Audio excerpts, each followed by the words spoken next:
আসসালামু আলাইকুম। এটিএন বাংলার বিশেষ বুলেটিনে আপনাদের সবাইকে স্বাগত জানাচ্ছি। সৈয়দা মারিয়া হোসেন।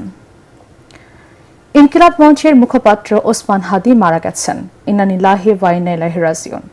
বৃহস্পতিবার সিঙ্গাপুরের জেনারেল হাসপাতালে চিকিৎসাধীন অবস্থায় তার মৃত্যু হয়। বৃহস্পতিবার রাতে ওসমান হাদির ভেরিফাইড ফেসবুক পেজ ও ইনকিলাব মঞ্চের ফেসবুক পেজ থেকে তার মৃত্যুর খবর জানিয়ে পোস্ট দেয়া হয়। বৈষম্য বিরোধী আন্দোলনের তেজি এই নেতার মৃত্যুতে শোকাহত গোটা দেশ। ওসমান হাদির মরদেহ সিঙ্গাপুর থেকে আনা হবে শুক্রবার। জাহিদুল আলমের রিপোর্টে দেখুন বিস্তারিত। বৃহস্পতিবার রাত 9:30 ফেসবুকে ইনকিলাব মঞ্চ এবং ওসমান হাদির ভেরিফাইড পেজ থেকে জানানো হয় শরীফ ওসমান হাদি আর নেই। তার মৃত্যুর খবরে স্তব্ধ হয়ে যায় গোটা দেশ। দেশের কোটি কোটি মানুষের প্রার্থনা আর নতুন বাংলাদেশের স্বপ্ন নিয়েই দুর্বৃত্তদের গুলিতে শহীদ হলেন স্বৈরাচার পতন আন্দোলনের এই সৈনিক।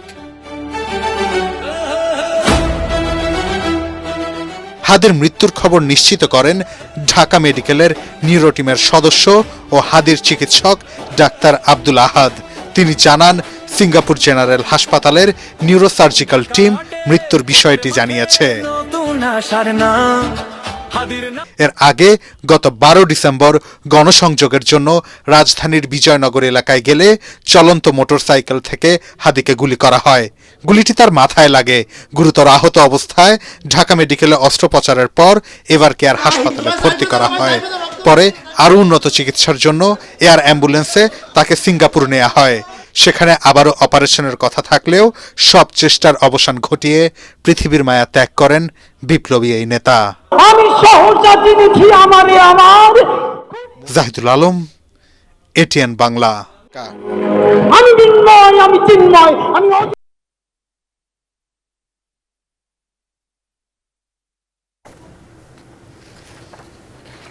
দুর্বৃত্তের গুলিতে নিহত ইনকিলাব মঞ্চের মুখপাত্র ঢাকা 8 আসনের সংসদ সদস্য প্রার্থী শরীফ ওসমান হাদির পরিবারের দায়িত্ব সরকার গ্রহণ করবে বলে জানিয়েছেন প্রধান উপদেষ্টা ডক্টর মোহাম্মদ ইউনূস। জাতির উদ্দেশ্যে দেয়া ভাষণে তিনি বলেন, এই হত্যার সাথে জড়িত সকল অপরাধীকে দ্রুত আইনের আওতায় আনা হবে। সে পর্যন্ত সবাইকে ধৈর্য এবং সংযম ধরে রাখার আহ্বানও জানান তিনি। শনিবার জাতীয় শোকও ঘোষণা করেন প্রধান উপদেষ্টা। ইমদাদুল্লাহ বাবুর রিপোর্ট। আমি তাই করি ভাই, যখন চাহে মনটা ওই শত্রুর সাথে গলাগলি, ওই মৃত্যুর সাথে পান্তা। সিঙ্গাপুর জেনারেল হাসপাতালে চিকিৎসাধীন ইনকিলাব মঞ্চের মুখপাত্র শরীফ ওসমান হাদির মৃত্যুর খবর আসার পর তাৎক্ষণিক জাতির উদ্দেশ্যে ভাষণ দেন প্রধান উপদেষ্টা ডক্টর মোহাম্মদ ইউনূস। এ সময় হাদির শোক সন্তপ্ত পরিবারের প্রতি সমবেদনা জানান তিনি। আমি গভীর শোক ও দুঃখ প্রকাশ করছি। তার প্রয়াণ দেশের রাজনৈতিক ও গণতান্ত্রিক পরিসরে এক অপূরণীয় ক্ষতি। আমি তার রুহের মাগফিরাত কামনা করছি এবং শোক সন্তপ্ত স্ত্রী, পরিবারের সদস্যবৃন্দ, স্বজন ও সহকর্মীদের প্রতি গভীর সমবেদনা জানাচ্ছি। শহীদ ওসমান হাদির স্ত্রী ও একমাত্র সন্তানের দায়িত্ব সরকার গ্রহণ করবে। শহীদ শরীফ ওসমান হাদির অকাল মৃত্যুতে আগামী শনিবার একদিনের রাষ্ট্রীয় শোক ঘোষণা করছি। এই উপলক্ষে শনিবার দেশের সব সরকারি, আধা সরকারি, স্বায়ত্তশাসিত প্রতিষ্ঠান, শিক্ষা প্রতিষ্ঠান সহ সরকারি বেসরকারি ভবন এবং বিদেশে বাংলাদেশ মিশনগুলোতে জাতীয় পতাকা অর্ধনমিত থাকবে। দ্রুত হাদি হত্যার সাথে জড়িতদের গ্রেফতার করে দৃষ্টান্তমূলক শাস্তি নিশ্চিতের আশ্বাস দেন তিনি। সিঙ্গাপুরের পররাষ্ট্রমন্ত্রী ভিভিয়ান বালাকৃষ্ণন, যিনি একই সঙ্গে একজন বিশিষ্ট চিকিৎসক, তার প্রতিও তিনি নিজে হাদির পরিচর্যা করেছেন, আমাকে নিয়মিত চিকিৎসা সম্পর্কে খোঁজ খবর দিয়েছেন। এই নৃশংস হত্যাকাণ্ডের সঙ্গে জড়িত সকল অপরাধীকে দ্রুত আইনের আওতায় আনা হবে এবং তাদের বিরুদ্ধে সর্বোচ্চ শাস্তি নিশ্চিত করা হবে। এই বিষয়ে কোনো ধরনের শৈথিল্য দেখানো হবে না। বিপ্লবী রক্তে উজ্জীবিত এই তরুণ নেতা ওসমান হাদি ছিলেন প্রতিবাদের অনন্য প্রতীক। তার কর্মের মধ্য দিয়ে তিনি শুধু প্রতিবাদ নয়, দেশপ্রেম, ধৈর্য ও দৃঢ়তার অনন্য দৃষ্টান্ত রেখে গেছেন। ছাত্র জনতাকে শান্ত থেকে অন্তর্বর্তী সরকারকে সহযোগিতা করার আহ্বানও জানান ডক্টর ইউনূস। আমি দেশের সকল নাগরিকের প্রতি আন্তরিক আহ্বান জানাচ্ছি, আপনারা ধৈর্য ও সংযম বজায় রাখুন। আইন শৃঙ্খলা রক্ষাকারী বাহিনী ও সংশ্লিষ্ট সংস্থাগুলোকে পেশাদারিত্বের সঙ্গে তদন্ত কার্যক্রম পরিচালনা করার সুযোগ দিন। রাষ্ট্র আইনের শাসন প্রতিষ্ঠায় সম্পূর্ণরূপে প্রতিশ্রুতিবদ্ধ। আমি আবারও স্পষ্টভাবে বলতে চাই, ওসমান হাদী ছিলেন পরাজিত শক্তি, ফ্যাসিস্ট সন্ত্রাসীদের শত্রু। তার কণ্ঠ স্তব্ধ করে বিপ্লবীদের ভয় দেখানোর অপচেষ্টা সম্পূর্ণভাবে ব্যর্থ করে দেন। ভয়, সন্ত্রাস কিংবা রক্তপাতের মাধ্যমে এদেশের গণতান্ত্রিক অগ্রযাত্রা কেউ থামাতে পারবে না। আমরা এখন গণতান্ত্রিক উত্তরণের চূড়ান্ত পর্যায়ে উপনীত হয়েছি। শহীদ হাদী ছিলেন এই প্রক্রিয়ার অবিচ্ছেদ্য অংশ। তার একান্ত ইচ্ছা ছিল আসন্ন নির্বাচনে প্রতিদ্বন্দ্বিতা করে নতুন বাংলাদেশ বিনির্মাণের পরবর্তী ধাপে সক্রিয় ভূমিকা রাখা। অত্যন্ত দুঃখের বিষয়, তার এই মহতী ইচ্ছা অপূর্ণ রয়ে গেল। তার স্বপ্ন বাস্তবায়নের দায় আজ সমগ্র জাতির কাঁধে ন্যস্ত। আগামী দিনগুলোতে আমাদের সবাইকে ধৈর্য, সংযম, সাহস ও দূরদর্শিতার সঙ্গে এগিয়ে যেতে হবে। শুক্রবার বাদ জুমা সব মসজিদে এবং বিভিন্ন উপাসনালয়ে বিশেষ দোয়া মোনাজাত ও প্রার্থনা আয়োজনের আহ্বান জানান প্রধান উপদেষ্টা। ইমদাদুল্লাহ বাবু, ATN বাংলা, ঢাকা।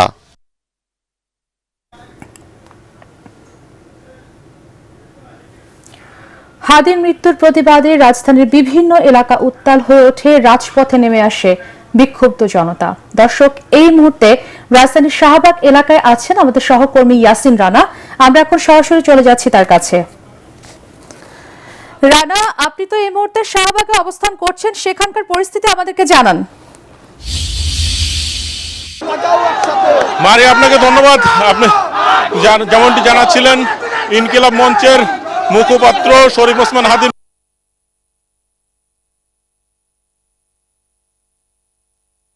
উত্তর যাত্রাবাড়ির প্রত্যয় মিছিল, বিক্ষোভ মিছিল অনুষ্ঠিত হচ্ছে।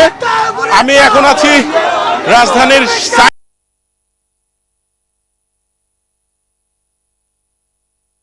শাহবাগ এলাকায়। হলো প্রদক্ষিণ করছে, তারা বলছেন তুমি কে আমি কে, হাদী হাদী। ভারতীয় আগ্রাসনের বিরুদ্ধে তারা বিক্ষোভ মিছিল করছেন এবং হাদীর মৃত্যুর ঘটনায়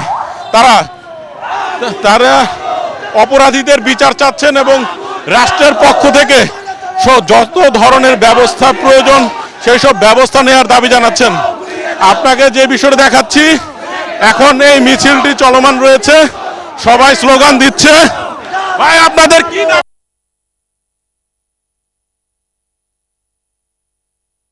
যত তার হত্যার বিচার চাই আমরা। আমাদের ভাইকে কেন মারা হইছে? যেমনটি জানাচ্ছিলাম, হাদীর মৃত্যুর ঘটনা যারা অপরাধী তাদের ফাঁসির দাবি করছেন বিক্ষোভকারীরা এবং হাদীর মৃত্যুর ঘটনায় 12 ঘন্টার মধ্যে সেই অপরাধীরা কিভাবে ভারতে পালিয়ে গেল সেই বিষয়ে তারা বিচার চাচ্ছেন এবং সরকারের কাছে এই বিষয়ে জবাবদিহিতা চাচ্ছেন। আমি আরেকজনের সাথে কথা বলবো।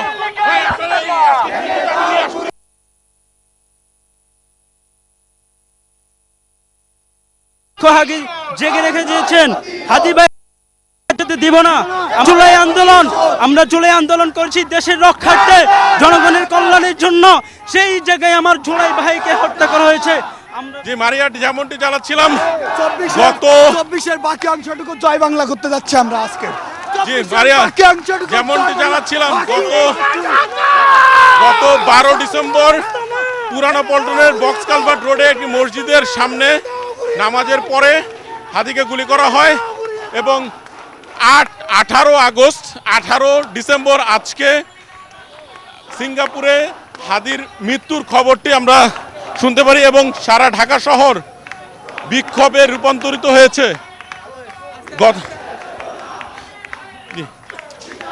এর আগে যখন গুলি করা হয় এরপরে রাজধানীর ঢাকা মেডিকেলে হাদিকে নিয়ে যাওয়া হয় এবং সেখানে হাদির কয়েক দফায় অস্ত্রোপচার করা হয়। আপনি যে বিষয়টা জানেন মারিয়া, যে হাদি একটি রিকশা ছিলেন, এই রিকশার পাশেই একটি মোটরসাইকেলে করে খুনিরা হাদির ওপরে গুলি করে এবং হাদির বাম পাশের কানের পাশ দিয়ে গুলিটি ঢুকে ডান পাশের মাথার ডান পাশ দিয়ে গুলিটি বের হয় এবং পরবর্তীতে ঢাকা মেডিকেল থেকে উন্নত চিকিৎসার জন্য রাজধানীর এভারকেয়ার হসপিটালে হাদিকে নেওয়া হয় এবং অবস্থার অবনতি হলে সেখান থেকে এয়ার অ্যাম্বুলেন্সে করে সিঙ্গাপুর নিয়ে যাওয়া হয়। আমরা গতকাল প্রধান উপদেষ্টার কার্যালয় থেকে আমাদেরকে জানানো হয়েছিল সিঙ্গাপুরে সেইখানের পররাষ্ট্রমন্ত্রী ওসমান হাদিকে দেখতে গিয়েছিলেন এবং ওসমান হাদির যে স্বাস্থ্যের অবনতি হয়েছে সেই বিষয়টা আমাদেরকে জানানো হয়েছিল। আমরা তখন অনেকেই বলেছিলেন হাদির সম্ভবত আর বাঁচবেন না, এমন একটি খবর গতকালকে এসেছিল। এখান থেকে আজকে 9:30টার দিকে মূলত হাদির মৃত্যুর খবরটি জানানো হয় এবং এরপর থেকেই রাজধানীর বিভিন্ন এলাকায় হাদির মৃত্যুর সংবাদে বিক্ষোভ মিছিল হয়েছে, রাস্তা অবরোধ হয়েছে। আমরা রাজধানীর কারওয়ান বাজার থেকে শুরু করে শাহবাগ পর্যন্ত পুরো রাস্তাটি অবরোধ ছিল। এছাড়া রাজধানীর সায়েন্স ল্যাব এলাকা থেকে শুরু করে এই পাশের রাস্তাটা বন্ধ করে অবরোধ করা হয়েছে। আমরা মিছিলের পেছন দিক থেকে আমরা যাচ্ছি, একটি লম্বা মিছিল। আমরা এর আগে রাজধানীর বাংলা মোটর থেকে শুরু করে একটি মিছিল কারওয়ান বাজার হয়ে সেটি প্রধান উপদেষ্টার কার্যালয়ের সামনে পর্যন্ত বিজয় সরণি মোড় পর্যন্ত গিয়ে থেমে আবার তারা বাংলা মোটরের দিকে ফিরে এসেছিলেন। আর এছাড়া রাজধানীর শাহবাগ থেকে শুরু করে এই মিছিলটি সায়েন্স ল্যাব মোড় পর্যন্ত তারা এখানে যাচ্ছেন। আমি আরেকজনের সাথে একটু কথা বলবো।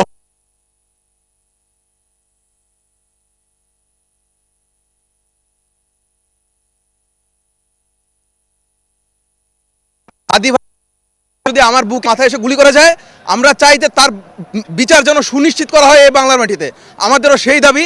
ভাইয়ের যে মৃত্যু হয়েছে এটা আল্লাহ তাকে তার মৃত্যুকে শাহাদাতের মৃত্যু হিসেবে কবুল করুক, এই প্রার্থনা আমরা করি এবং চাই হাদি ভাইয়ের যে আকাঙ্ক্ষা ছিল যে তাকে যারা খুন করেছে তার মৃত্যু যেন এই দেশে সুনিশ্চিতভাবে করা হয় এবং এর প্রতি আমরা জোর দাবি জানাই। মারিয়া, যেমনটি জানাচ্ছিলাম হাদির মৃত্যুর আগে হাদি যে বিষয়টি জানাচ্ছিলেন তার ভিডিওর মাধ্যমে যে তাকে যদি গলিও করা হয় সেটা নিয়ে হাদির কোনো ভয় নেই, তবে হাদির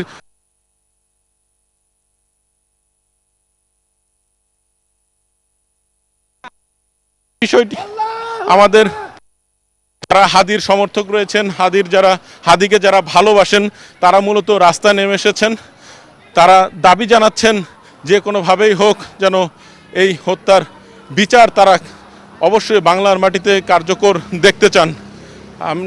আমরা মিছিলের অনেকটা পিছনে আসলে পড়ে গিয়েছি, মিছিলটি অনেক সামনে এগিয়ে যাচ্ছে। সম্ভবত সায়েন্স ল্যাব মোড় পার হয়ে মিছিলটি এগিয়ে চলছে।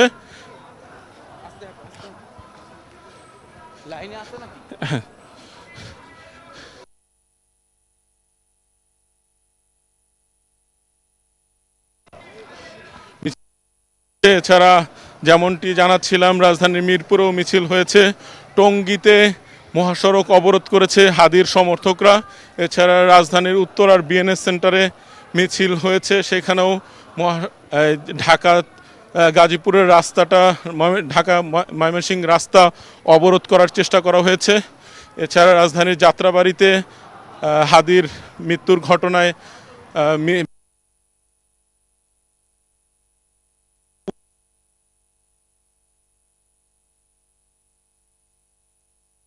বাহিরে নারায়ণগঞ্জ, ঢাকা, চট্টগ্রাম সেখানে বিক্ষোভ মিছিল হয়েছে। বলা চলে ঢাকা সহ সারা বাংলাদেশেই একটি উত্তেজনাকর পরিস্থিতি বিরাজ করছে। আমরা যেমনটি জানতে পেরেছি আগামীকাল শুক্রবার জুম্মার নামাজের পরে সারা দেশের প্রত্যেকটি মসজিদ থেকেই মূলত বিক্ষোভ মিছিল করার একটি ঘোষণা এসেছে। জুলাই রেভলিউশনারি অ্যালায়েন্স, জুলাই ঐক্য, এছাড়া জামায়াত ইসলাম ইসলামী ছাত্র শিবিরের পক্ষ থেকে ইতিমধ্যেই ঘোষণা করা হয়েছে যে বিক্ষোভ মিছিল করার বিষয়ে। এছাড়া প্রধান উপদেষ্টা এই কিছুক্ষণ আগে জাতির উদ্দেশ্যে এই ভাষণ দিয়েছেন। সেই ভাষণের মাধ্যমে হাদির মৃত্যুর ঘটনায় হত্যাকারীদের বিচার করার বিষয়ে অঙ্গীকার ব্যক্ত করেছেন।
দর্শক, আপনারা জানেন যে আমরা ইতোমধ্যেই শাহবাগ থেকে আপনাদেরকে সরাসরি আপনাদের সাথে যুক্ত হয়েছিলাম।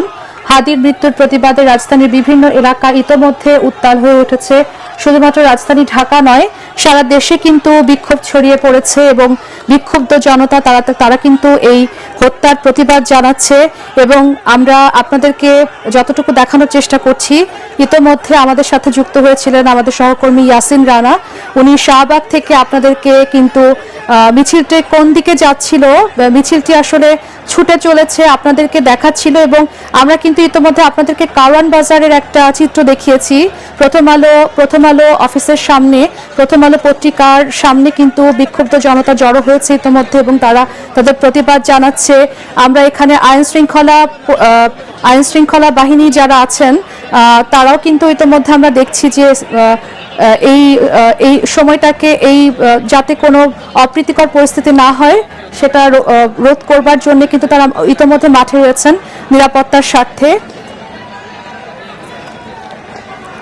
কারওয়ান বাজারে পরিস্থিতি আপনারা কিন্তু দেখতে পাচ্ছেন আমাদের মাধ্যমে। দর্শক, আপনারা দেখছিলেন আমরা সরাসরি সম্পৃক্ত ছিলাম আমাদের সহকর্মী ইয়াসিন রানার সাথে, যিনি শাহবাগে অবস্থান করছিল। এদিকে ওসমান হাদির মৃত্যুর খবর পাওয়ার পর রাজধানী সহ দেশ জুড়ে বিক্ষোভ করেছে বিক্ষুব্ধ ছাত্র জনতা। ফেসবুক পোস্টে মৃত্যুর খবর নিশ্চিত করার পরেই ঢাকা বিশ্ববিদ্যালয় ক্যাম্পাসে বিক্ষোভ মিছিল বের করেন শিক্ষার্থীরা। দ্রুত হত্যাকারীদের গ্রেফতার ও বিচারের দাবিতে জুলাই মঞ্চের কর্মী, সমর্থক এবং বিশ্ববিদ্যালয়ের শিক্ষার্থীরা শাহবাগে অবস্থান নেন। পরে বাংলা মোটর, কারওয়ান বাজার, মিরপুর সহ বিভিন্ন স্থানে মিছিল আগুন জ্বালিয়ে ক্ষোভ প্রকাশ করেন বিভিন্ন স্তরের মানুষ। এসবে তারা ভারত ও আওয়ামী লীগ বিরোধী বিভিন্ন স্লোগান দেন। একই সময়ে দেশের অন্যান্য বিশ্ববিদ্যালয়ের বিভিন্ন হল থেকে মিছিল নিয়ে শিক্ষার্থীরা ক্যাম্পাসে বিক্ষোভ করেন। বিভিন্ন সড়ক অবরোধ করে অগ্নিসংযোগ করেন ছাত্র জনতা।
দর্শক, হাদির মৃত্যুর প্রতিবাদে রাজধানীর বিভিন্ন এলাকা ইতোমধ্যে উত্তাল হয়ে উঠেছে এবং রাজপথে নেমে এসেছে বিক্ষুব্ধ জনতা। দর্শক, এই মুহূর্তে আমরা কিন্তু যুক্ত আছি, আমাদের ক্যামেরা যুক্ত আছে রাজধানীর কারওয়ান বাজারে। আপনাদেরকে আমরা দেখানোর চেষ্টা করছি সরাসরি।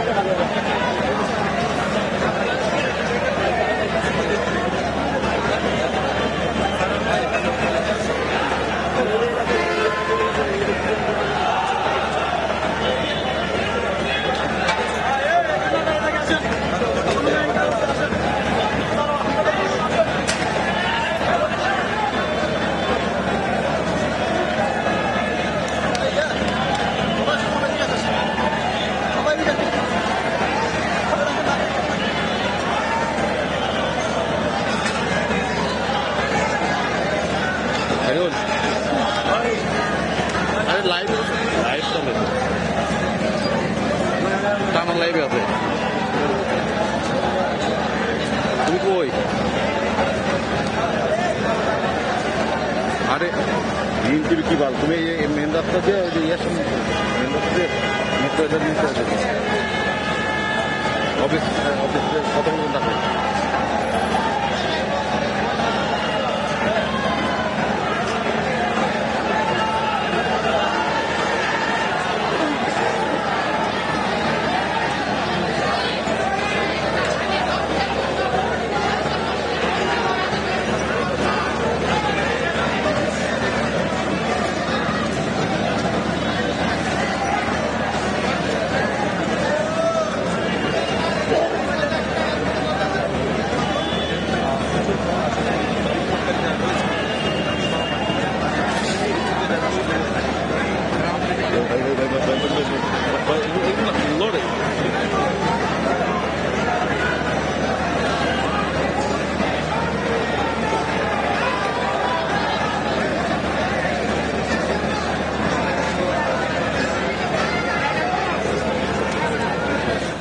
দর্শক, হাদির মৃত্যুর প্রতিবাদে রাজধানীর কারওয়ান বাজারে এই মুহূর্তে প্রতিবাদী জনতার ভিড়। তারা কিন্তু হাদির মৃত্যুর সংবাদে বিক্ষোভে ফেটে পড়েছে এবং তারা কিন্তু ওখানে প্রতিবাদ জানাচ্ছে। আপনারা দেখতে পাচ্ছেন, আমরা এখন সরাসরি কিন্তু কারওয়ান বাজার থেকে আপনাদেরকে দেখানোর চেষ্টা করছি।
ধানমন্ডিতে ঠিক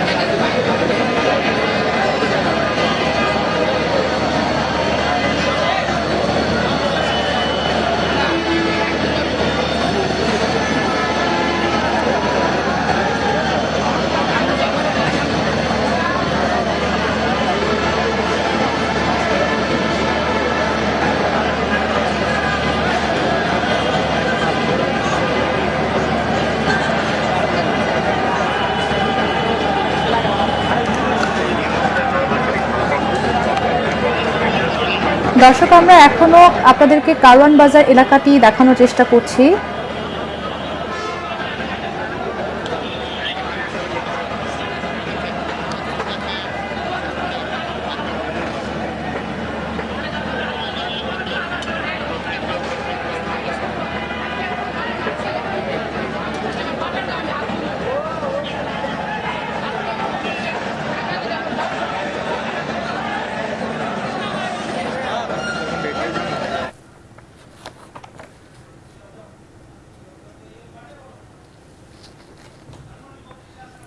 দর্শক, এই মুহূর্তে রাজধানীর ধানমন্ডিতে আছেন আমাদের সহকর্মী ইয়াসিন রানা। আমরা এখন সরাসরি চলে যাচ্ছি তার কাছে। মারিয়া, আপনাকে ধন্যবাদ। আমি এই মুহূর্তে আছি ধানমন্ডি 32-এর ঠিক আগে। এখানে আপনি দেখছেন যে ইতিমধ্যে রাস্তার ফুটপাতে আগুন ধরিয়ে দেওয়া হয়েছে এবং নেতাকর্মীরা মিছিল নিয়ে মূলত ধানমন্ডি 32-এ বঙ্গবন্ধুর বাসভবন সেখানে যাচ্ছেন। সেখানে হয়তো কোনো একটি কর্মসূচি তারা পালন করবেন। আমরা চেষ্টা করব সেখানে পিছনে আমরা যাওয়ার জন্য যে বিষয়টা দেখানোর চেষ্টা করব। এখানে নেতাকর্মীরা মিছিল নিয়ে